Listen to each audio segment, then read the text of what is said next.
Hello, everybody. Welcome back to Weekend Watch Repair. My name's Adam. Thank you so much for joining me here today, and I am super thrilled to bring you this video. What we have here, if it wasn't obvious already, we have a Pogue on our hands. This watch is going to be our 10,000 subscriber giveaway watch. Something that I never thought this channel would reach, and it seems to, we've grown quite a lot lately, and I kind of like to celebrate by doing these giveaways. I find it pretty enjoyable, and it seems like only yesterday we did our 5,000 subscriber giveaway watch, but now we have a 10,000, and I did a previous video where I showed off a couple Pogues I got in a recent trade, and I ended up deciding on this one to do as the giveaway watch just because more people know what it is. I thought it would appeal to a wider audience. It's a more well-known watch, and it's just cool all the way around. So in this video here, we're going to take you through it. I have not opened up this watch at the time of, what you're watching right now. I have not opened up the inside of it, and I did not know what I had in store, but doing a function test here, everything seems to be working. This is a model 6139-6005.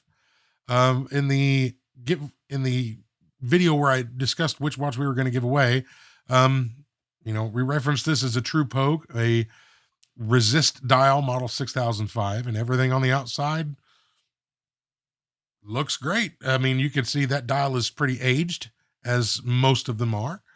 But so we're going to just tear this thing open. I loosened up the case back on my big tool, and now we're just going to take our little 8-ball here and remove this and see what we have. And what you're watching here is this is the first time I opened it as well. So I guess you could tell by the thumbnail, you kind of know what's in store. This watch was more of a project than I had originally anticipated.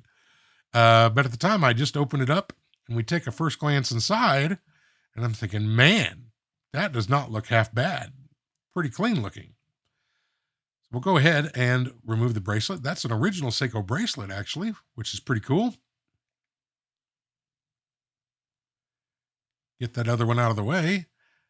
And on the case back here, we've got two watchmaker marks. My guess is 522, and again on 531, it says reset 12. I'm not exactly sure what that means. I'm assuming that's pretty recent markings because they're in Sharpie, but hear that? Here, take a listen. Yeah, I heard that noise when I was just kind of feeling the rotor, and it was just, you could tell something was off. Normally, they don't really sound like that, and it was only making that sound at a specific point in the rotation. So I played with it a little bit more, and we'll switch over to the microscope here and take a look at this paw lever at the bottom. So when it's moving to the right on your screen, it should be pushing that wheel in a counterclockwise direction. As you can see, it's slipping when it's moving to the right, and that is no good. And that rotor bearing, there's a pretty significant amount of play in this bearing. Just kind of feeling it out here. I'll kind of use my fingers and get you a view here, and you can kind of see that's a bit more than what you want. It wasn't really rubbing on anything, but it was pretty wobbly, and I didn't really like it that much. But regardless, I'm going to go ahead and turn the ratchet wheel manually because this is a automatic only movement. So we're going to put a full wind in this watch by rotating the ratchet wheel like you see here.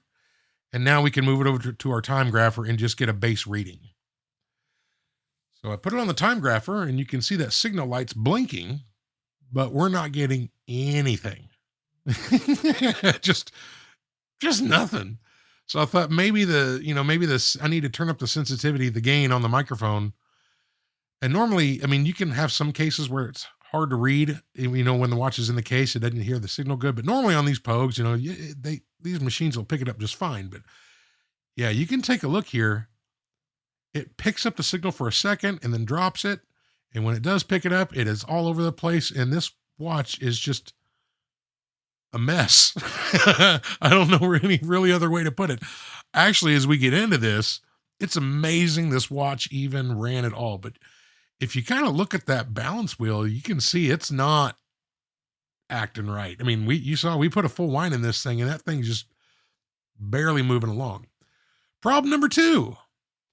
See the screw on the left? That is the incorrect screw. The screw on the right is actually correct. Those screws are unique to that position. Those are not shared anywhere else on the watch.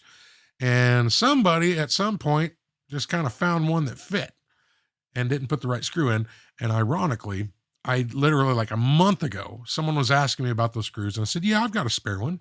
And I sent it to him. And then this watch came on board and needed a screw. So we'll source another. It's not the end of the world, but this is just what we'll see in here. I'm like, this movement looks pretty clean. Someone did something to it, but it's just, you'll see, as we take this thing apart and dig deeper and deeper, we're going to find more and more stuff. There's our automatic bridge with the bearing that's shot and our magic lever. They call it the paw lever. I'm going to go ahead and replace that because it's just, I don't trust it after seeing what we did. There's the seat for the paw lever. And here's our transmission wheel. This is the offending article here. And we'll put this under some high magnification so you can see it better and check out the teeth on that. Let's zoom the camera in a little bit and kind of freeze the frame. Here we go. Check the teeth out on this transmission wheel. That thing is just shot. So the next thing I noticed is that at reset, the chronograph finger is not in the correct position. It should be right in line, that like the elbow of that chronograph finger should be right in line with that line. And you can see it's way far off to the right. So this is going to cause us some problems.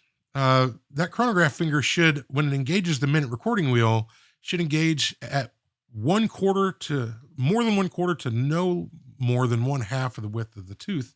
And there the engagement seems all right, but you see how it bumps that wheel after it turns it? We'll reverse the video back real quick. I figured out my editing software has this capability. I didn't know that. But see, we're right at about half the width of that tooth. That's right on the edge of the acceptable range. But after it moves it and then boom, bumps it right there, that is no good. It's just part of what I was seeing when we take this apart. So that is an adjusting pose. That's basically an eccentric. So I'm holding the hammer and engaging that hammer, and then I'm going to turn that eccentric to adjust the position of that reset. And I got it to where I like it. And here it is, that after adjustment.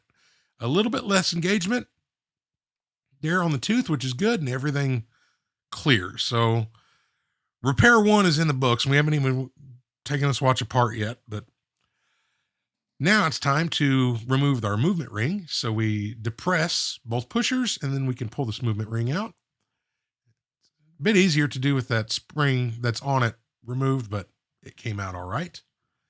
And now we can pull out our chronograph pushers. And as you can see, someone who's been in there, it does have new springs on there. And it looks like new gaskets. Those gaskets are just standard O-rings. They're not the correct gaskets. These need to have D-shaped, a D-profiled gasket, which those are not, but we're going to replace those anyway. We'll go ahead and pull the crown out as well. Looks clean. Now we can flip the movement over, and I just kind of give these a little tap, and we'll go ahead and pull that off. Okay, so now I'm going to go ahead and put the crown and stem back in, and I'll do that so that we can align the hands to 12, just to make it easier for our hand removal tools to get in there and do their job. And it just having everything in a line just makes it so much easier. And there's less risk of damaging hands if they're all kind of in line with one another. There we go. We'll lay down some plastic, and I'll just use my levers to very carefully remove these hands. And on these Seiko chronographs, that chronograph seconds hand can be kind of stubborn sometimes. So, if what I find is, I find a real stubborn one, you don't power through it. I just gently work it over and over and over until it decides to come loose, because that post can separate on that hand, and then it's basically ruined. And you can repair them, but that takes a couple tools that I just don't have. So being very careful not to damage those, but everything came off okay. And what I like to do on these hands is just kind of store them in this little dial tray on the base level. Then once the dial comes off, I'll put that aside and just separate it out. So on the dial, this is held on with 2 dial feet screws that when they are tightened, they have a shoulder on the underside of the screw that squeezes that dial feet. And here's where my heart broke, ladies and gentlemen. You can see that dial. It's a Seiko dial. It says 1-2 from February of 71. That's an authentic Seiko dial, but the case says 8-5 for May of 1978. And on the outside, I thought this was a true Pogue, and it kind of still is, but the dial is not original to the watch. And my heart absolutely sank when I saw that, because it basically contradicted what I said in the video where we were talking about which watch we were going to give away, because I kept saying, hey, this is a true Pogue. And I went through what true Pogue actually meant. And it's not the end of the world. I mean, it is a Seiko dial, but, I thought about that and, well, what do we want to do? And I have something in mind that I did to this watch that you'll see that the winner of this watch is actually going to get. And I think it kind of makes up for it. So stay tuned for that, because this watch we're going to go through a roller coaster here. I mean, this is not a short video by any means, but we're going to go through a roller coaster of repairs and a bunch of different things. But at the end, this saying the winner's going to have one heck of a nice watch to wear with some options. So stay tuned for that. So beginning the disassembly of the dial side of the movement, this is called the date dial guard, and that holds down the date ring. It also has the jumper for the day wheel on it as well. And it just kind of holds down a few other parts and just acts as a cover plate. So we do our best to lift this straight off because the minute recording wheel post goes through that. But once that's off, we can remove our date jumper a little bit more carefully than what I'm going to do here. That comes off. Now we can remove our date wheel. That is the quick set lever for when you're pushing in the crown to do quick set adjustments for the day or date. That is the lever that actually turns those wheels. So this big giant spring is for the day quick set. That thing's got a lot of tension on it, but we release the tension. Now we can pull that spring off, held on by one screw.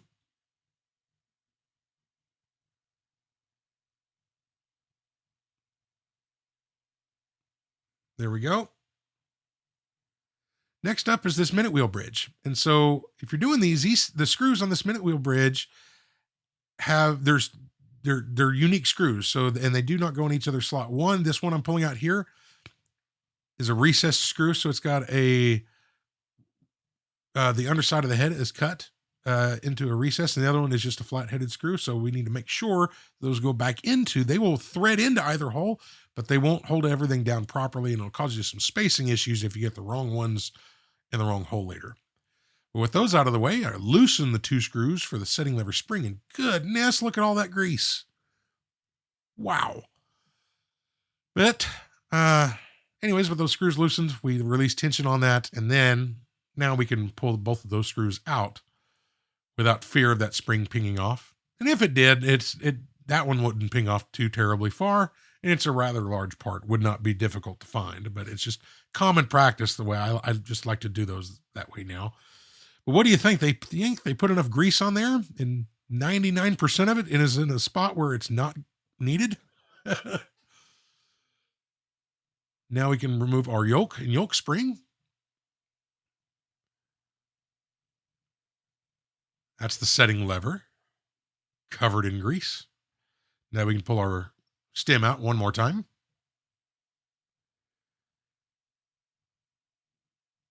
Here's our sliding clutch. Now I'm rotating this day wheel off the calendar works because without it in that recessed opening, the hour wheel is the teeth on the hour wheel are captured by that. So I would just move that out of the way. There comes the minute wheel and our intermediate wheel. This wheel is the intermediate calendar wheel. And now we have one shouldered screw for this calendar works assembly. So that metal wheel on top turns the day wheel. And then there's a plastic part underneath that with a finger on it that turns the date wheel. And right now they're held together because it's just caked in oil. And here's our calendar driving wheel. We can go ahead and pull this out of the way. Lastly, on this side, we can go ahead and use our tool here to remove the cannon pinion. So that's going to grab onto that cannon pinion and lift it straight up. Drop it out of the tool. And there we go. I probably couldn't align that part again so you could see through the cannon pinion like that. That was not intentional. It just kind of worked out that way. So now we're going to go ahead and remove the balance from the watch. Typically, most of the time, I'll remove power before I do this. I mean, it's not the end of the world. So it's not a big deal that power is applied here. But this is held on by 2 screws. And that one there was actually really tight. And if I remember correctly, after I pull this screw, yep, whoops, kind of bumped it there. No harm done, not a big deal or anything. But, you know, if you're doing it, don't do what I just did. But now we can pull our balance out. There we go.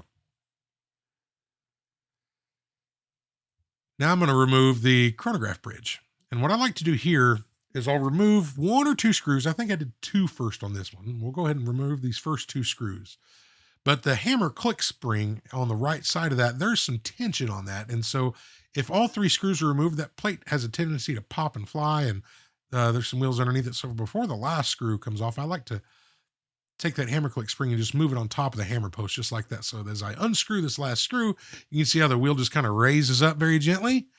And then that way, none of the parts on the underside, the plate doesn't fly off, and the intermediate minute recording wheel doesn't fly off or anything like that. It just makes it a lot nicer. So there we go. There's our chronograph bridge. Now we can remove the minute recording wheel. This is the wheel that small hand at the bottom of the dial physically attaches to in order to count the minutes for when the chronograph is running. That little heart-shaped part underneath it is called the heart, and that's what the hammer hits when it, and so at whatever position that wheel is in, the hammer will hit it, and because of its shape, when it hits the flat side or the top side of that heart, that's the reset position. So now I'm putting my finger down to keep this operating lever spring from flying off, but we'll go ahead and remove that, and it's still just kind of pinged off there, but no big deal.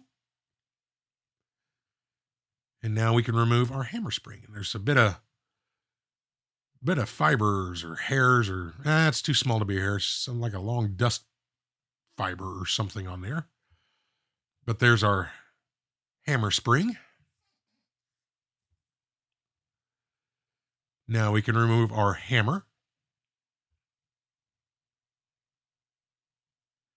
That's not looking too bad. I like to take a look at the faces of those hammers, the contacting faces, and look and see, because sometimes, they need to be addressed and polished again and all that. It makes for the reset. It helps the reset tremendously. But that one was actually in surprisingly good shape. So now we have these 2 screws that are unique to these positions for our coupling levers. And this here is the first coupling lever. And if you're doing this and find that it's difficult to remove those, you can basically press the chronograph button or press that lever, and it'll move the column wheel out of the way. It'll give you a little bit more relief on those wheels or on those levers.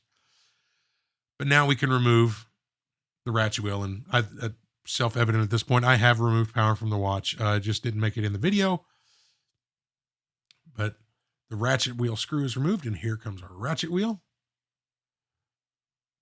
Now I'm going to take a look at the side shake on this barrel. And you can see all that oil in there from the previous person. I mean, it doesn't need oil, but you see all that oil in there, but there's quite a bit of movement in that. So we're going to address that and do a jewel upgrade on this watch. But now we can remove our column wheel, or pillar wheel, I guess is how the manual refers to it. Get the screw out of the way, and there is so much grease inside there. So we'll pull this jumper back. And while holding it back, I'll use another pair of tweezers here and pull this off. And there we go. See how that little metal bearing there, or bushing, stuck with it. It's just covered in grease and just sticking to everything. All right, so now I like to take a look at InShake. A lot of times this is cut out of the videos if I'm not finding anything problems, but I'm checking InShake on a few things just to see. I did check InShake on that fourth chronograph wheel, but check this out. So I'm checking InShake on the center wheel, and there's a tiny bit, but take a look at the pinion. Do you see that? I didn't catch it at first, but now I see it. Take a look at what's wedged in there on this pinion. If you have kids, turn them away because this thing's disgusting. You don't want kids seeing this. Look at that. I have never, ever come across that. But now, checking the rest of the InShake, this is what raised my eyebrow. Look at all that InShake. That's a country mile of InShake on that thing. And no wonder this thing wasn't running worth a darn, not picking up a good signal. That is, as far as InShake on a escape wheel goes, that's a mile. Now, watch the pallet fork. You see how the escape wheel's going over the pallet fork but not engaging it? That escape wheel can actually run on top of, there's so much InShake, it can actually go above the pallet fork. I've never seen that. Typically, on those escape wheel teeth, I know we're zoomed in, the bottom part of that, with that bottom facet, that's actually the contacting face of that escape wheel tooth. And that should be in contact with the middle of that jewel. And it's riding towards the top. And when we pull the pallet fork out, I'll show you, because you can see on the face of the stone where it's actually contacting. And that's unreal. So speaking of pallet fork, the pallet fork bridge is held on by 2 screws. So we're going to go ahead and pull these off. Those screws are actually very similar to the ones on the chronograph bridge. The heads are slightly different. And like you could take, I can't honestly remember which way it goes. The pallet fork screws can go in the chronograph bridge, or the chronograph bridge screws can go in the pallet fork, but the other won't fit in the other's position, but they are technically different. So we just need to make sure that those are organized properly. So the bridge is off, and now I can remove the pallet fork very gently. And now take a look under a microscope here, and kind of once I get a good angle of it where you can really see it, there we go, and we'll zoom in. You can see where definitely on that face, it's riding on basically 60% of that escape wheel tooth and even going on top of it. So there's so much InShake on there that escape wheel's riding all over all over the place. And this watch is not going to run with that being the way it is. And we've got some work to do to get this thing back into proper running order. But moving on with disassembly, we're going to go ahead and take the barrel and wheel train bridge, which is all in one part on these 6139 movements, held on by 3 screws. If I can get that third one gone, there we go. Now we can just gently lift this up. And it can be kind of a pain. The click spring is kind of captures the top of that, but just taking a look at this, looking for obvious wear marks. There is one glaring thing on that we'll show you here soon. But now we can remove our chronograph wheel or 4th wheel. And taking a look at this thing a bit more closely, what I'm inspecting here is the clutch spring, and it looks nice and flat, but outside from that hair that's wrapped around the pinion on there, about 10 times, the wheel looks to be in decent shape, but that hair is not going to help anything. That's for sure. Here's our 3rd wheel and our escape wheel. Just trying to be very careful when I lift these up. Trying to do it at a weird angle too, so that the camera can see it, but there we go. Just checking the pivots on that. And now we can remove our center wheel bridge. And this screw is another one that's very similar to the pallet fork screws, but this one does not have the head on that screw is just machined. It's not polished because it's technically hidden, even though they're all hidden. But with the case back off, those pallet fork bridge screws are visible, and Seiko puts a polish on those, which is typical. Now we can remove the barrel, and technically you don't have to remove the click spring, and under general service, it really doesn't need to be removed. I left it on there for now, but later on I did remove it off camera because I put the bridge on 100 different times while doing the InShake tests, which we'll see soon. And so that did get removed. But if you're just doing a service, you don't have to really remove that. It's not going to hurt anything. But here we can disassemble the barrel and get our mainspring pulled out. Taking a look here, that spring does not look as bad as, others that I've seen. But we'll go ahead and hold this down. And I like to use these serrated tip screwdrivers whenever I'm dealing with these arbors. It makes grabbing them a little bit easier. That arbor came out quite nicely, actually. So I pull the mainspring off camera, and I'm just checking it, and there's a little bit, it's out of flat towards basically the middle part of that coil. So I'm just doing very slight adjustments. The spring actually does not look bad at all. I generally like to reuse these old Seiko mainsprings. The bridles on them are thicker than the main part of the spring, and I think I got it pretty flat. And so the plan, at least to start out, was to go ahead and reuse that spring. So with this thing disassembled, I'm just checking everything. First off with the backlight, using that light from that Watch with Mike's channel that he recommended. I love that thing. And then with the light turned off, you can see kind of the state of the top of the jewels and kind of how dirty they are and whatnot, and the lubrication that's on them.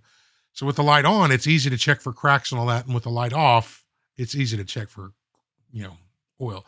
That jewel right there, that is the upper escape wheel jewel. And see how far up it is pushed in? I mean, proper inshake's not going to be, flush with the bridge there, but that thing's pushed way deep. And that's where all of our excess inshake is going, is right there. That jewel is way out of whack. So what I'm doing first right now is pushing that jewel back down. And so then I'm going to start working up some, you can bet that these adjustments are very small, and that jewel looked like it was way far out of whack. We're zoomed in really close. You can't even see that thing moving. It was moved so little, but it was enough. So this is the first test. I just put it in there, and basically we have no inshake at all. So a little blow test and see how that wheel just like stops, just comes to an abrupt, like it has brakes. It's a lot easier to look at the tip of the pivot in there when you're looking at inshake. So now I'm doing this in 2/100ths of a millimeter increments. I'm going to push that jewel back out and do it a few times until I'm happy with the inshake on this escape wheel. But we're not going to start there because, that escape wheel, it has a direct working relationship with the inshake of the pallet fork and the balance and the rest of the wheel train. So after a few adjustments, there's a little bit of inshake in there, and I like that. You need less inshake the closer the balance that you get. There's more inshake the closer to the barrel that you get.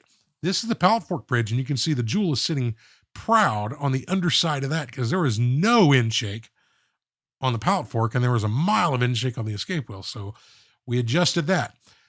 And now I have, what my goal here is I want the same inshake, and you can see the pallet fork inshake right there. Take a look at the pivot moving. It's a lot easier to see.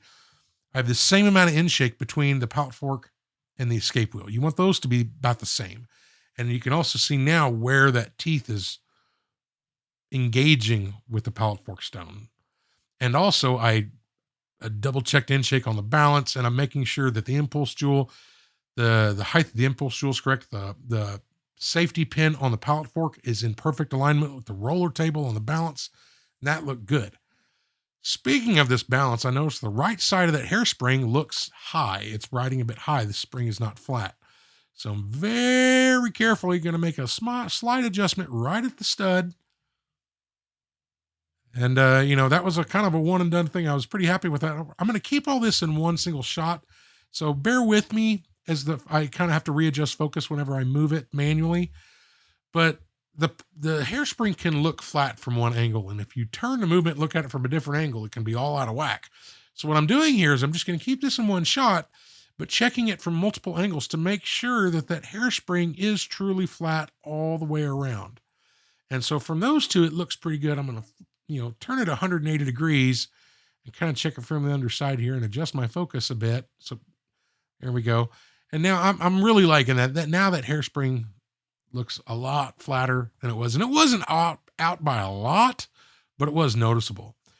And I also went through and adjusted depth on the rest of the wheel train. I've had the entire wheel train back in and check the engagement between the pinions and the gears, and just to make sure the end shake all the way through the wheel train on this watch has been adjusted and addressed, except for the barrel, which is what we're going to do next. So the first thing we're going to do here is we're going to do the jewel upgrade on the bridge by pressing out the old bushing that's in there. And this part here, this is a real simple, straightforward. You press the old one out. There's no machining involved or anything. Replacement jewel goes in. I'm putting this in from the back side because as a starting point, when I like to do these jewel upgrades, I like to have those jewels flush with the inside, the inside of the main plate and the underside of the bridge. And to me, that's a really good starting point. Now, on a couple of them that I've done, it's been spot on right there. I haven't even had to adjust it further.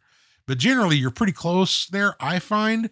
And to make an adjustment to one jewel up or down from that position's not that bad. But that gets you pretty close as a starting point. So we'll press that jewel home. And with a pusher that's wider than the outside diameter of that hole, and that gets that jewel, it basically stops because the pusher comes into contact with the plate. And so it basically pushes that jewel flush with that plate, or really, really, really close. Close enough as a starting point. That's where that jewel sits. And now for the main plate, we need to remount this hole. And so what I like to do, I like to use, that's just 3-in-1 oil I like to use as a lubricant. Because I have a lathe, but it's not set up yet, and I don't even know how to use it yet. I'm still learning.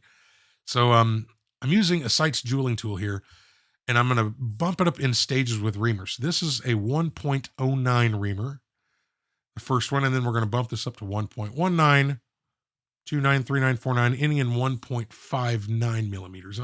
We'll quickly show you each of these steps.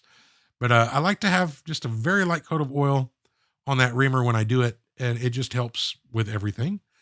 But these jewels are 1.60 millimeters wide on these lower jewels.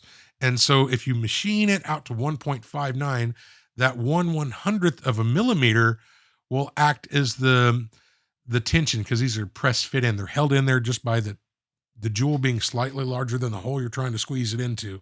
So that's a 0.01 millimeter difference. So that's why most of those reamers you see, them ending in a 9, because, the part you're placing would be a 1.60 part. You ream it out to 1.59 on jewels. But once we got that all reamed out, I'm just going to deburr the hole. And then off camera, I go through there and, in the inside of that hole that we just machined out, making sure that it is completely free of any chips or anything. And now I'm going to press this jewel home to get it. I want it flush with the bottom side of that plate. Most of the time I press them from the other side. I can't tell you what prompted me to do it in this direction, because it's exactly the opposite way I've done it before, but it still works. But we got that in. Now I fit the barrel, and after adjusting in shake, I noticed that the side shake on the barrel between the barrel and the arbor was way off, way too much. So these parts haven't been, I pre-cleaned them, but I haven't cleaned them yet. So I'm using domed punches, and I'm going to close this hole on this barrel. We'll do the same thing. There you go. You can hear me hammering away here. I'll talk in between hammerings.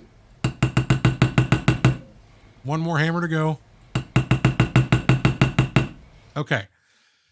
So I'm closing the hole right there. We'll only show you that one filmed. I did the other one too, but it was the exact same thing. And then now I'm using a smoothing broach because the hole, we closed it smaller than the arbor. And now we're going to open it up slightly and just work it until we get the proper amount of side shake that we want between the barrel arbor and the barrel itself. And there we go. Now we're opening up the hole on the lid as well. And so what we want that thing to be able to spin freely, but you want just a tiny amount of, see how much less slop there is in that? But that arbor still, the barrel will still spin freely around that arbor. Lastly, here's our automatic bridge and our replacement bearing. So I did not have a stump big enough to go. So I had to make something here. You may laugh. So I got just part of a 1x4 piece of wood, drilled a hole barely larger than the bearing itself. And that, thankfully, I didn't have to, put the wood on a sander and make it thinner. It barely fit in the jeweling tool. But now I can press that home and then push that bearing out. And this actually works really, really well. I'm keeping that piece of wood for this specific purpose because it worked beautifully. We flip the bridge over because it presses in and pulls out in a specific direction. You can't pop them out from either direction because there's a step in there that acts as a stop for when you're pressing it home. That way the depth of that bearing is set. But once we get it in there, replacement bearing is in and working beautifully.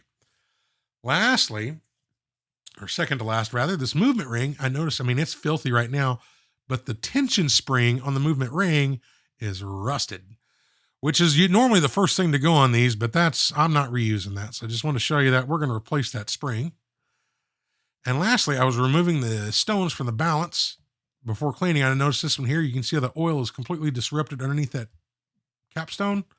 And that's what it looks like when it's done improperly. So all that's going to get cleaned up anyway. I just wanted to show you that because, it's a clear visual when you don't have that oil ring in there and it's all disturbed, and that's what it looks like when it's not done right. So now we can take all these parts. I've pre-cleaned them, and we can get these put into baskets and get ready to go into the main cleaning machine. There's a little piece of something on my mat I just noticed there. Now it's on top of my basket, but whatever. So now we can move it over to our Elma cleaning machine and get these watches cleaned properly. There's 1 wash cycle, 3 rinse cycles, and 1 drying cycle in this machine. And while I've got you captive here, I would just like to take this opportunity to say thanks so much to the patrons of this channel.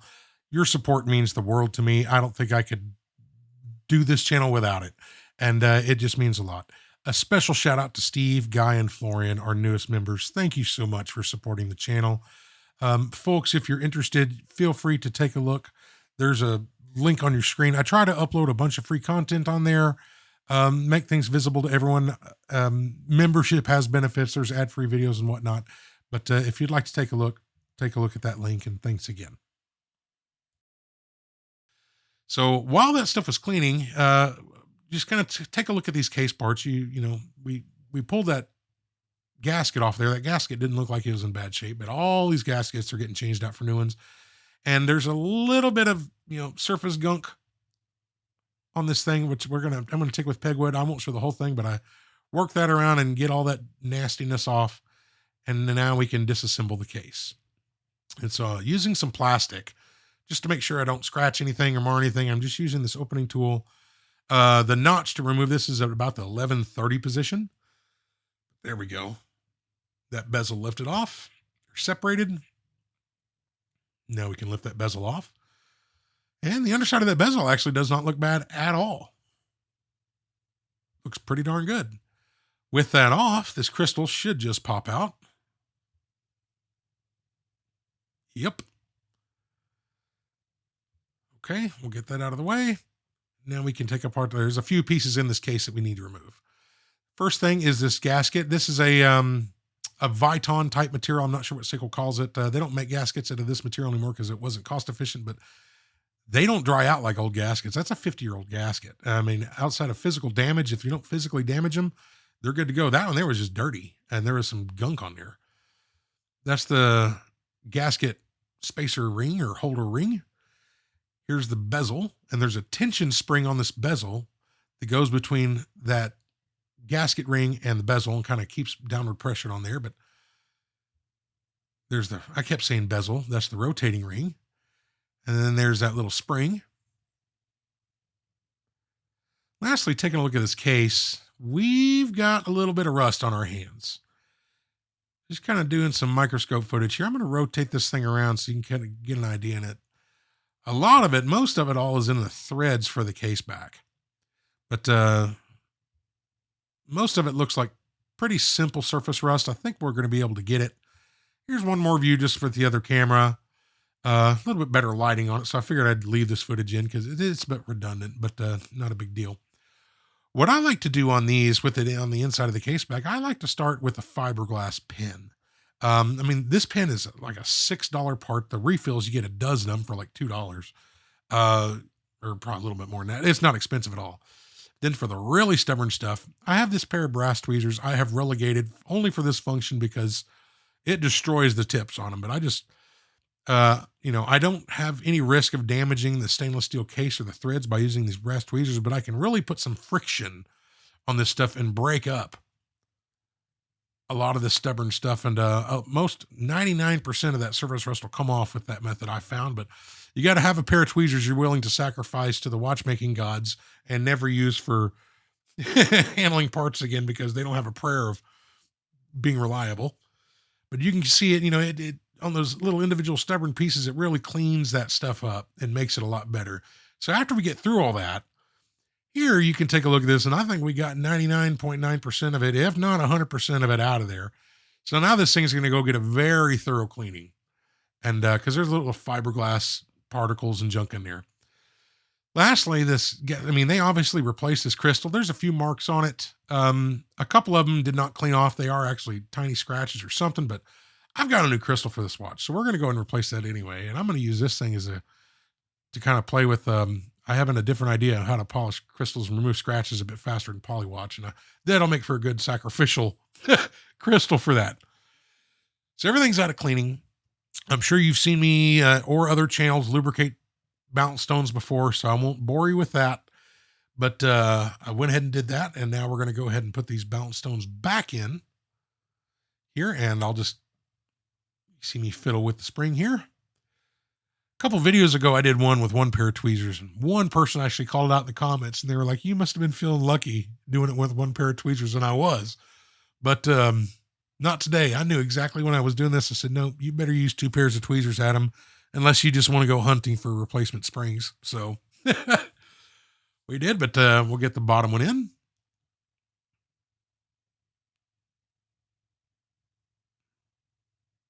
Almost there. I would have used microscope footage here, but you know, wasn't that great, to be honest with you. We're just touching up a couple little spots caused by me. There we go. And now you can just give this a puff of air, and I'm just kind of give it the test again and check it from multiple angles and just make sure that everything is looking really good. Like that hairspring still looking nice and flat, and you know, nothing major's popping out. So it's spaced pretty good between the regulating pins, and so I'm pretty happy with that. We're going to go ahead and move forward. Next up is the barrel, and I'm applying some braking grease to the walls of the barrel. And I'll do that, you know, a few spots all the way around, and then I'll go back through and flatten out and spread out that grease, because when I install the mainspring with the from the winder, if the grease is in blobs, it could, you know, push that grease down onto the base part of the plate, or it could come off with the winder. So I like to kind of spread that out and just make a film, and it seems to work pretty good and keeps that grease on the walls. So a little bit of 8200 on the base of it, and now we can put our winder in and pop that spring into place. And so after I was done with that, I'm going to put a bit more 8200 on there. And to be honest with you, I mean, those drops were actually more than I anticipated. So more than I planned. And my OCD is getting the better of me. I'm just kind of spreading those out so that they encompass the width of that spring. If I can manage to do it. And I'm going to try to actually pull a little bit of the excess off here. And that's actually that's probably a perfectly fine amount of grease. It's more than I typically do, but that'll be fine. And that'll work its way into that as the mainspring winds and unwinds. And now a bit of 1300 down on the lower part there for the arbor. And now we can go ahead and put our arbor into place. And I will preface this by saying, because I don't have video footage of it later, but when we got the watch running and I put it on the Timegrapher, and it ran in for a while, and I was not pleased with the power reserve. When everything's said and done, the numbers on this watch are great, but the power reserve was not where I wanted it to be. So I'm showing you this here because to begin with, I did put the original mainspring back in this watch. But when this watch is said and done, I did end up putting a brand new mainspring in the watch. So this spring, technically, you're seeing is, as of today, is not the one living in that watch. It has a brand new mainspring, but I'm showing you this because, you know, this is what I had the footage of after I did that. Because normally, I think, if I remember right, they advertised 40 or 42 or 44 or something like that power reserve. I've seen about 32 hours. And, if you wear the watch every day, that you never know, but I knew that it wasn't as good as it could be. And I knew that I had the original mainspring in there. And, so it may have been a bit weak. And so, yeah, I ended up just putting a brand new mainspring in it, and power reserve is right where it needs to be now, and everything's good. So, no problems there, but I just figured I'd, make that point. So now we can begin a movement assembly finally, and we're going to begin with the center wheel. So we got that in and applying some lubrication to the top post of that, and we can pop our bridge into place. That bridge is held on by one screw. And again, if you mix this in your pallet fork up, just remember that screw there is the one that does not have the polished head on it. I'm going to go ahead and pop the escape wheel in now because for whatever reason, I did it in this order. And then I realized as soon as I did that, I was like, no, you need to put the barrel in. So barrel comes in. I usually put that escape wheel in later, but no big deal. Here comes our third wheel. And I had a bit of a time actually getting this third wheel to find its bottom pivot. It was a lesson I learned the hard way on that very first one I ever did, when I kept saying in earlier videos, I hate third wheels because I didn't have that bottom pivot in there all the way. Now we need to do some special lubrication on this chronograph wheel. So what I'm doing is using my brass tweezers here to press down on the pinion, but not on the bushing above it. And you can see here we got some 90-10 and see capillary action. Pull that lubrication in between that bushing and that pinion. Now, once that's done, we can apply a little bit more 90-10, the shoulder on that pivot right there. Now this thing's ready to go back into the watch. So we kind of get that thing started, and I try to let gravity. There we go. Take it down. And now we can put our bridge back on. And I've uploaded, gosh, I don't know, 3 or 4 or 5, something like that, different Seiko chronograph videos at this point. I love them. 2 of the 3 giveaways have now been Seiko chronographs, including this one. If you've been watching this channel for a while, this part of the video is not anything that you haven't seen before. So, including the tapping trick and all that. So what I wanted to do here was just take this moment to go over the giveaway details. So this watch is intended to be the 10,000 subscriber giveaway watch. And at the time of this recording, Sunday, March 10th, literally as I'm saying this into the microphone, I just checked the channel and there is 9,736 subscribers, which is amazing to me. I'm glad I decided to get an early start on this watch because I didn't know what I'd be in for. And it's a good thing I did, because what I didn't want to do was wait till the channel hit 10,000 subscribers. As we've done on like the 1,000 and the 5,000 videos.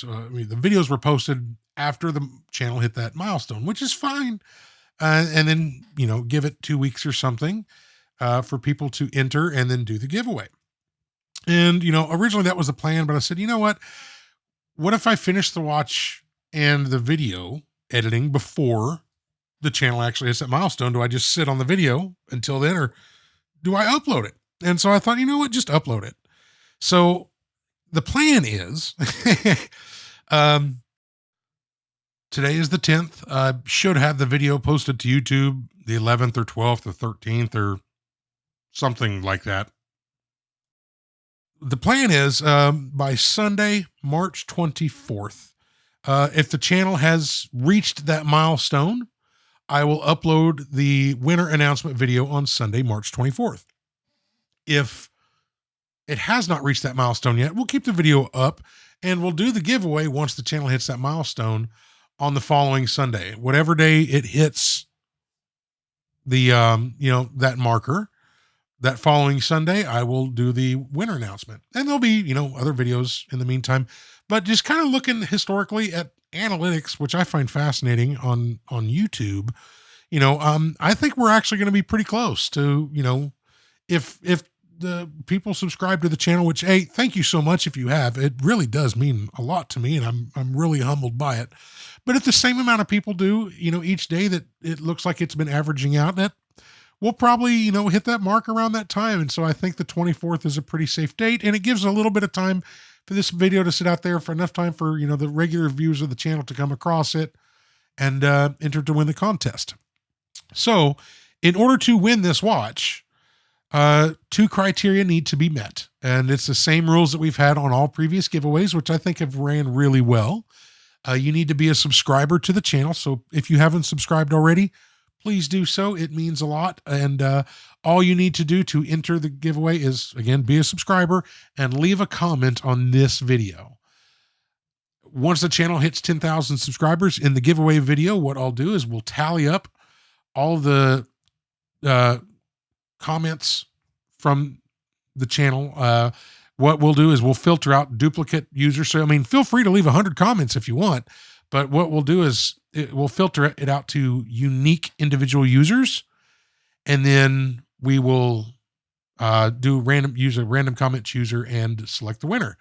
I'll post that winner in that video. The winner just needs to contact me. We will verify their identity, and then they will get their watch. It's worth noting, as with other channels, and it's a concern of mine, as this channel continues to grow, some of the big channels, when they've done giveaways, they've talked about scammers and people, pretending to be the channel creator and asking for money or this or that, or, however they're running their scams. And so, thankfully I haven't had that issue in any of my giveaways, but I have in each video addressed that just so you're aware, we'll address it here.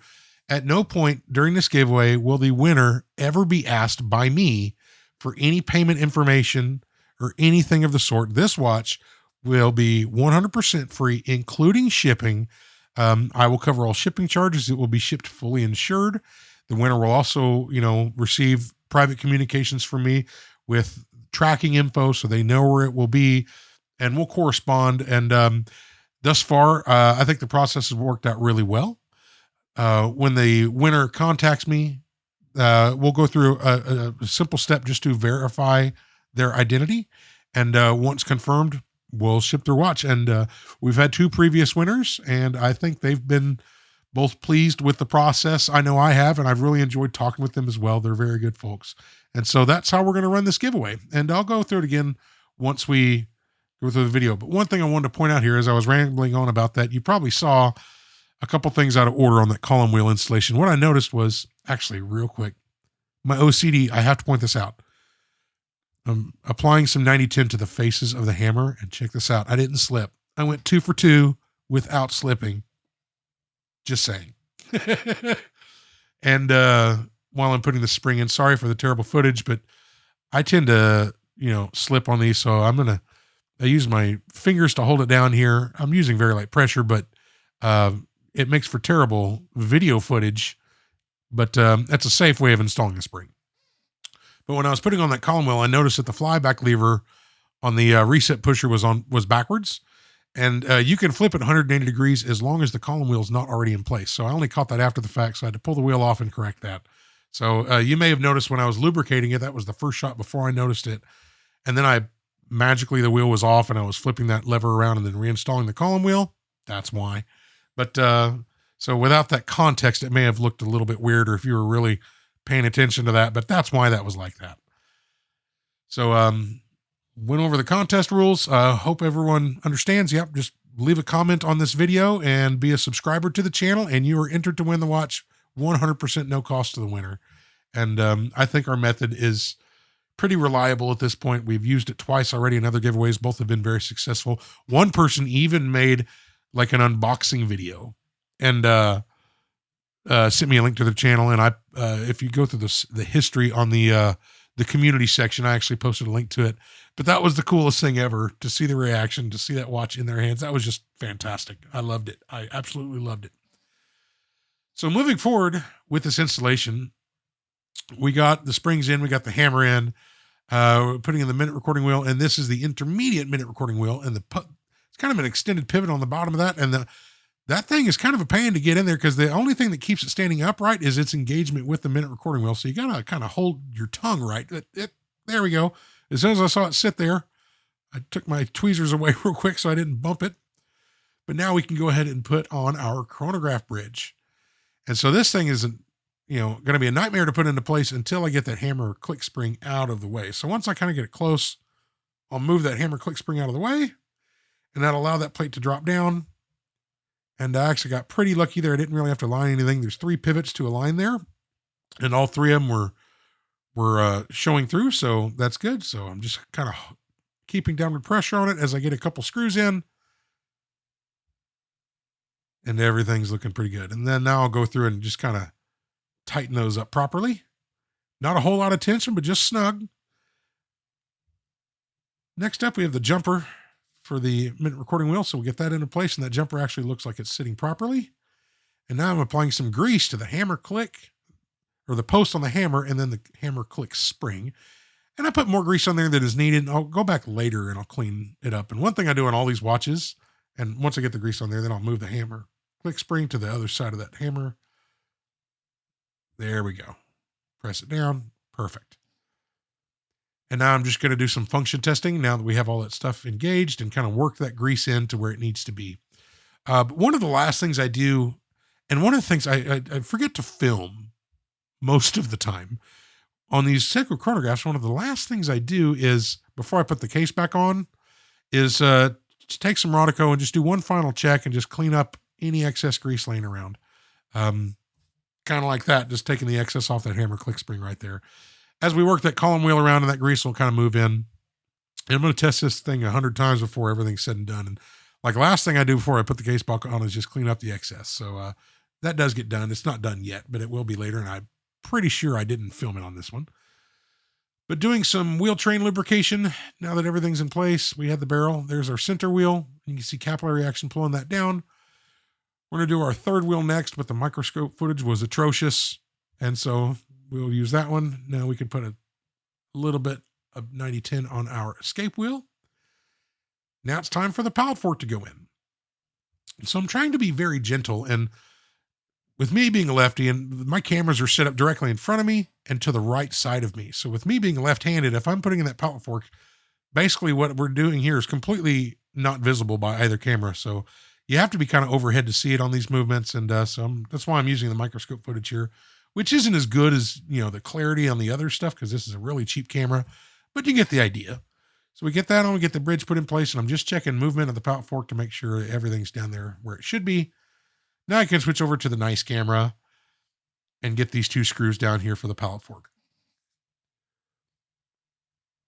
Once that's tightened up properly, what I'll do is, first off, I'm just going to clean up a little bit of, saw some spots, didn't know if they would come up or not, but I'm going to wind up, just put 3 or 4 or 5 winds, something like that in there, nowhere near a full wind or anything, but just put some tension on that spring, and then check movement of the pallet fork to make sure it's checking the locking depth of the pallet stones, and generally is not a problem on these Seikos, making sure it's locking, unlocking, moving back and forth, and that's looking fantastic, actually.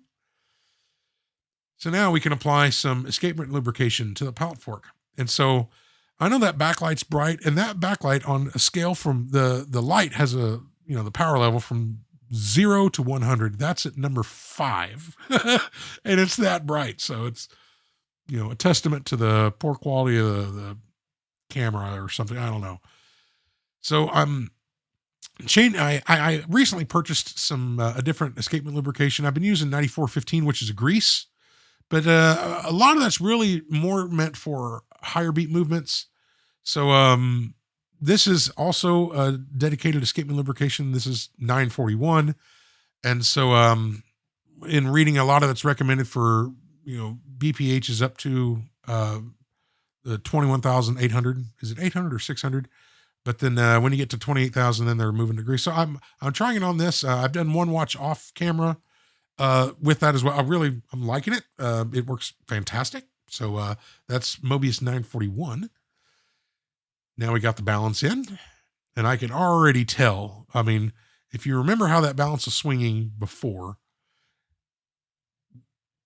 compared to what it is now, I mean, you can already see how like that balance is looking actually like it's working properly.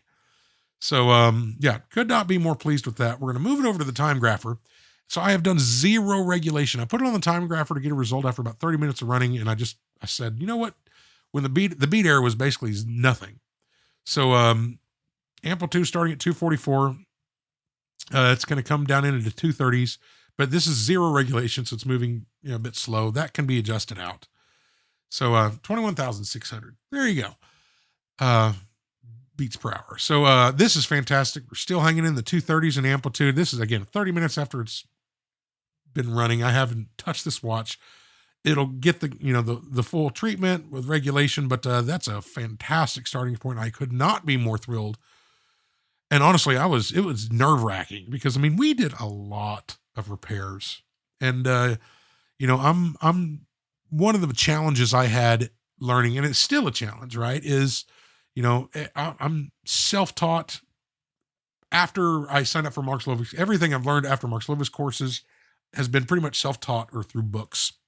And then experience, just most of it is just through experience, especially with like in-shake and side shake and what's proper and what's not. And so you learn by doing, and what works and what doesn't, what's too much, what's too little. There probably is some literature on that. I've got some books that briefly talk about it, but there's no, replacement for experiencing it and seeing it in a watch, adjusting it and seeing what the results are.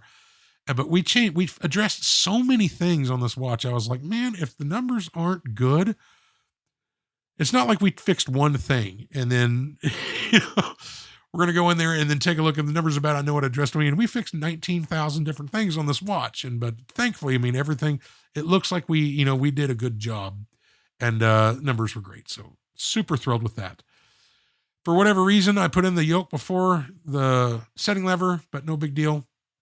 Setting lever's in. We just had to move a few things out of the way. Now I'm just applying some heavy grease to the yoke where it's going to make contact with the setting lever. Just getting that in a few spots. There we go. Now I'm going to move the setting lever down, and on the back side of that setting lever, it's going to engage with that quick set lever. So there's a post on the other side of that's kind of hidden, but right there on the edge of that setting lever is going to make contact with that post. Now we can lubricate a couple points. That is for our intermediate wheel. That's for our minute wheel and the raceway. So we'll get that little intermediate wheel into place. I'm going to put my minute wheel in, which I shouldn't be doing at this point, and you'll see why later. But because I'm going to take that back off. Some of you may already know why, but if not, I'll explain it. Now our setting lever spring. So I'm going to go ahead and get these two screws down, not torque, but just down. Here comes the second one. And with that done, the spring is not engaged yet, so I'm going to apply some grease to the faces of that spring where it's going to engage with the post on that setting lever. And that's a very high friction point. And if you assemble that dry and start to move it, it's nearly impossible to get that thing to budge, and you almost feel like you're going to break it. So I over-grease that point to begin with, and once I work it into where it needs to be, then I'll go back in and clean it up. But now we set that spring into place. And then apparently, camera battery died, I remember at that point. I cinched down those two screws, changed the battery, and we can move forward. I'm going to put on this minute wheel bridge prematurely again, but that screw with the shoulder on it on the other side of the head there, and there's the flat one going on that side. Just tightening those up. Now I'm applying some grease to the stem. On a few different points, that little recess there is where the setting lever post is going to engage. So when you pull a crown in and out, that's post is what rides in there and then moves the setting lever accordingly. But we got that all lubricated up properly. We can go ahead and slide this in. And that went in real nice. Real nice. Now I'm going to put this quick set, or the spring for the quick set day function on there. Same thing on this. We'll just get that screwed down. That's tightened up. And now I'm applying some grease here where that spring is going to interact with that lever. So once we get that heavy grease applied, I'll just take a robust tool and bend that spring back. There we go. And it captures on the underside of that lever. And then these two posts are where the quick set lever is going to go itself. The lever that engages both the day wheel and the date wheel. And while I'm lubricating that, I'm applying some grease to the center wheel post where the cannon pinion is going to go. And some 1300 I'm using here for, that's the intermediate calendar wheel. And then right there is for the calendar driving wheel itself, and a little bit on that raceway where the calendar driving wheel is going to rotate. And then I realized, oh, I'm going to put on the cannon pinion, but my minute wheel's in the way. So that cannon pinion is made of steel. That minute wheel is made of brass, plated brass, but still brass. So if I press down on that cannon pinion and those teeth are not perfectly aligned, I could easily smash that minute wheel and render it completely inoperable.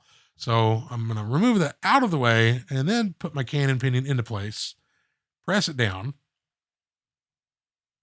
just like that. Now I could, put my minute wheel on and put everything back together. And that's the, the proper order. There's no risk in damaging that minute wheel doing it that way. So that's why I said I was putting that stuff on prematurely. But yeah, I guess my head was just, I don't know, my head was in a different spot on a few places in this watch, but no harm done. But for the last time, there's those 2 screws again that are unique to those positions. All right, moving on. Here is our calendar driving wheel. Here's our intermediate wheel for the calendar. Here's our date finger. That little notch at the 6 o'clock position is actually what engages with that date wheel. And then that one is for the day wheel. And the screw that holds that down does have a slight shoulder on it, so that those wheels can rotate freely with that screw down fully. Then lastly here, we're going to apply a little bit of oil to the cannon pinion on the outside of the cannon pinion, and that's where our wheel is going to sit. And we just want to make sure that it's engaged fully with the pinion on that minute wheel and with the intermediate wheel, and making sure that the calendar day wheel is rotated around so that I can push that hour wheel down all the way. Now that quick set arm can go in on those 2 posts we lubricated previously. And I'll just kind of give this a test here. When we push in the crown, you can see how that wheel moves and is going to interact with that. One side of that wheel engages the date wheel, and the other side engages the day wheel. We can remove our excess grease from the setting lever spring, and now we can move over to the jumper for the date wheel. So just a dab of 1300 on that post.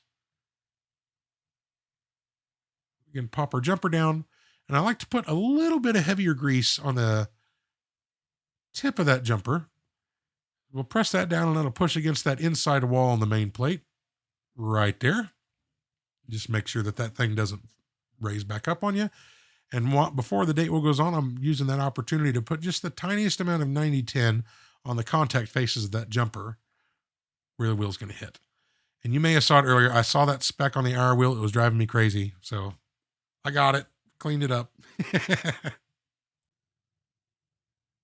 Now it's time for us to install the date wheel. So we'll get this kind of set into place. There's a kind of a ridge cut out along points of that main plate that thing sits against. And we'll go ahead and set that jumper between 2 teeth, just like that. Once that's in place, we can put our date dial guard back on. And one thing to kind of look for is it won't sit perfectly flat, because generally the quick set lever is sitting underneath that. So we need to push our crown in a little bit, and there we go. Then once you release it, it kind of sits against the inside edge of that cover plate. And so now that plate won't sit too high. But if you miss that, and then later on you start adding more stuff on top of it, that plate won't be flat, and you'll see some issues. I learned that one from experience. Easy thing to miss though. But once that's done, all 4 of our screws are tightened down properly. And I'll tell you what, those screws, I have worked on more of these, and not just the 61, 38s, and 39s, but a lot of these old Seikos on that cover plate, those screws get mangled. I don't know what it is, but I found more of those either with broken heads or severely damaged heads. But those are in place. Now our day wheel can go on. And I'm just using an old broken oiler to go in there and press that jumper back a little bit and then release it. And there it sits between 2 teeth. Next, we can put on our C-clip.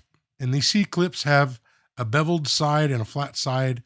And they'll work in either direction, but if the bevel side goes down, you can get a tool back underneath it the next time this watch needs to be serviced.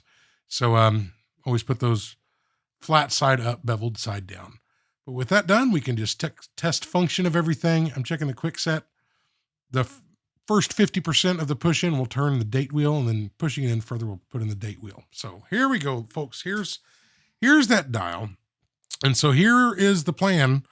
I ordered a replacement dial from someone who makes fantastic dials.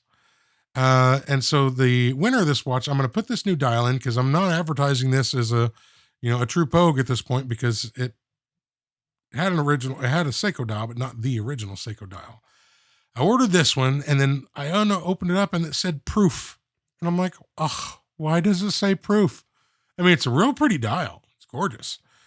But I was like, man, they sent me the wrong one. And then I went and looked at my order, and sure enough, I ordered a proof dial, not a resist dial. So that one's on me, but it close to $70 per dial. I'm like, you know what? It only matters when it's under macro. This thing on the watch looks beautiful. So the winner of this watch, is gonna get the original dial. I also got replacement hands with brand new hands. So this thing is gonna look phenomenal. It already runs great. When the winner who gets this watch, they're also going to receive the original dial in the watch as well as the original hands. If they want them swapped out, I can do that. Me personally, I mean, I'm not saying it's a true Pogue, original Pogue with original parts, because it's not. The dial was not original to the watch.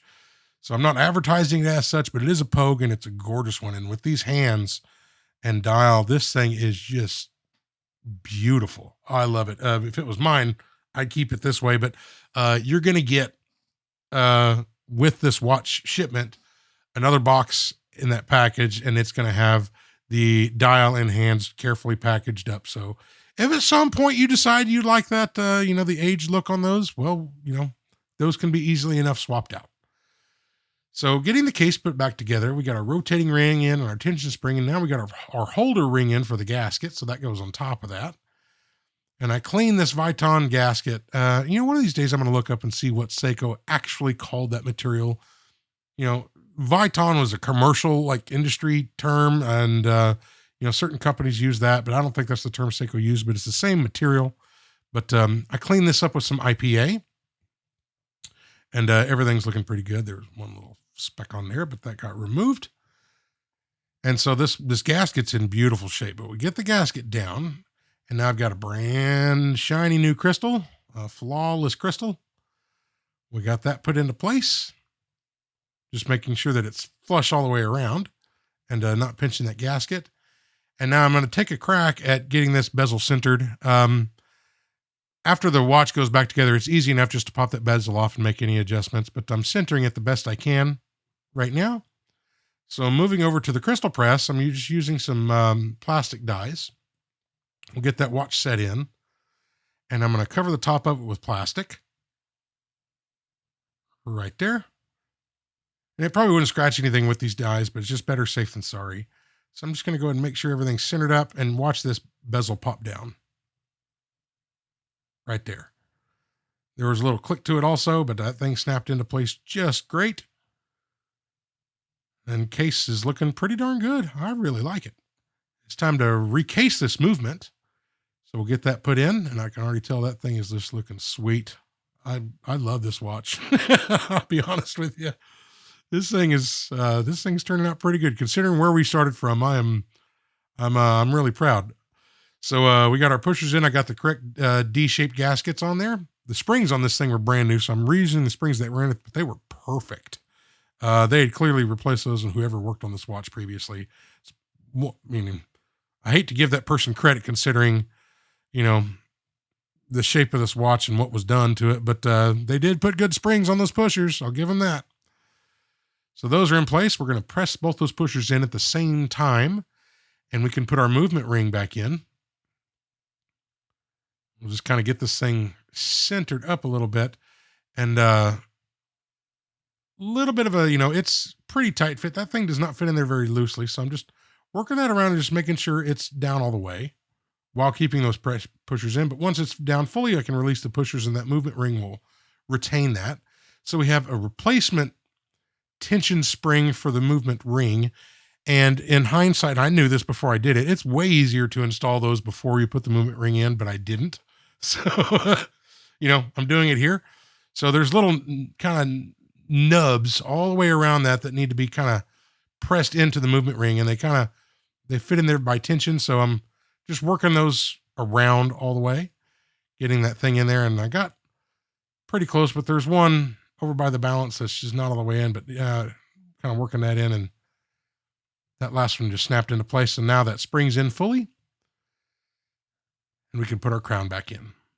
Crown and stem. And it's worth noting on these 6139s, I've said it in other videos, but pulling that stem out, make sure the crown's not in the outward position. It's in the fully inward position when the setting lever pusher is depressed, and it won't jam up the keyless works. So we have our replacement transmission wheel on the left, the original one on the right, and you can see how much nicer the teeth are on that replacement wheel. So I'm going to sit it here upside down for now real quick, just so I can easily lubricate the bottom pivot of that wheel. Once that's done, we can just flip that over and get that put in. I'm just making sure that that wheel, the teeth on that wheel engage properly. I mean, if it sits down fully like that, you're good, but it's engaging with the teeth on the ratchet wheel. Now we could put on that base plate. I think they call it the pawl lever seat. Here is our repaired automatic winding bridge. So we need to be pretty liberal with our lubrication on this post, but what we don't want to do is get lubrication on the top of that little pivot there, because that could then transfer lubrication to the upper jewel on the chronograph bridge for the chronograph wheel. And we don't want to do that because it's two different types of lubrication. So a good amount there, but not on the top of that pivot. With that wheel on there, then we're good to go. We can go ahead and flip that around and put it down.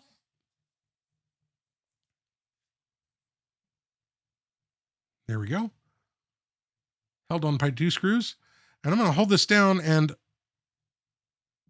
we need to kind of adjust, and that little plastic tool there is just not small enough. So I'm going to get some tweezers out here. We need to adjust this pawl lever foot and get it on the side of that transmission wheel. There we go. Now that thing's in place, and we can go ahead and attach our 2 screws securing that. And if you'll notice, both of these screws now are of the correct type. So yeah, not the easiest thing in the world to source. And actually, those screws are not like, it's hard to find. I actually looked online to see if anyone sold them just that screw. And apparently they don't, or if they do, I couldn't find them. But I did manage to get my hands on one. And I've actually got one more spare at this point. I bought, so next time I run into that, I'll have another. But we lubricated the side of that transmission wheel, and I'm just barely touching up just a bit of the excess I got on the top of the wheel. But once that's done, we'll lubricate the top pivot for that transmission wheel with just a little bit of HP 1300. Then lastly, I'm going to lubricate a couple of these ball bearings in here. And after, we changed that wheel, that thing got thoroughly cleaned. And so right now that bearing's pretty dry, but we'll add some lubrication there. And now I'm going to rotate this, and I'm watching that replacement transmission wheel, and you can see it's rotating counterclockwise. And I changed the direction I'm turning that bearing, and it's still turning that transmission wheel counterclockwise. So that pawl lever and the transmission wheel and all that's working properly now, unlike before. So replacement pawl lever and replacement transmission wheel, and we are good to go. So now we're down to the oscillating weight. And so this hole is keyed on there. It can only fit on one of 2 ways, 180 degrees apart. We'll get that on and then brace the wheel and go ahead and tighten that screw down properly. Now that that's down, I'm just going to give this thing one last check.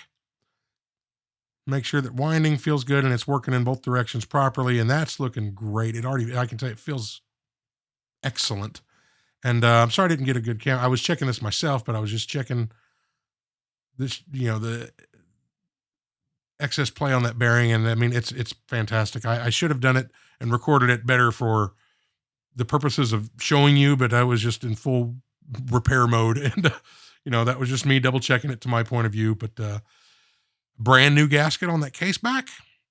We can go ahead and get this thing tightened down properly. So this tool doesn't show up in every video, but any stubborn case back gets loosened up with this tool. And I tighten down every case back as long as it's a screw-in type with this tool properly using plastic. I mean, this case is, a 50-year-old case, give or take. So, it's not a high mirror polish brand new case or anything, but I don't want to add any new markings to it. And I want to make sure this watch is better than when I received it. So just doing a function test here. I've got the chronograph running, checking the rotation of that wheel, and that looks real good. We'll get that centered back up. You'll notice in the final shots, I have that off center. It drove me crazy. Quick set actually feels fantastic. That's looking great. We'll just check time setting real quick too. Again, it feels real good. I'm going to get this up and see when the rollover is for the date, and we'll stop it and see where it comes out to. Right there. Ooh, 1 minute off. That is good. Real good. Really pleased with that. So we'll get this past the day rollover. We'll go ahead and stop the chronograph and check the reset here real quick. Beautiful. Those replacement hands that lined up properly, that thing's looking really great. It resets right dead center. So I'm very proud about that. So on this bracelet, just a couple quick things. The original end links are what I'm using here to put in. After I got the watch on, I noticed that they were a bit loose, a bit sloppy. So I got brand new end links, fit nice and tight and secure. So the winner's going to have brand new end links on this watch. The final shots of this watch in the video show that. I also added 2 extra links to this watch and sized it to me, and I've got very large wrists. So this is going to be fit just about everyone. There's tons of room to shrink it. So the large wristed among you, you can wear this watch as well. So folks, that is the video. These shots here have the replacement end links on there and the rotating ring about 1 minute off, driving me crazy. But that is the video. I sure hope you enjoyed it. Best of luck to the winner. Again, the winner will be announced on Sunday, March 24th, or the following Sunday after the channel hits the 10,000 subscriber milestone. So I really appreciate you. Folks, please like and subscribe. Leave a comment on this video and subscribe and enter to win this watch. I know you're going to enjoy it if you win it. Thank you so much. I really appreciate you being here, and take care of yourself. We'll see you on the next one.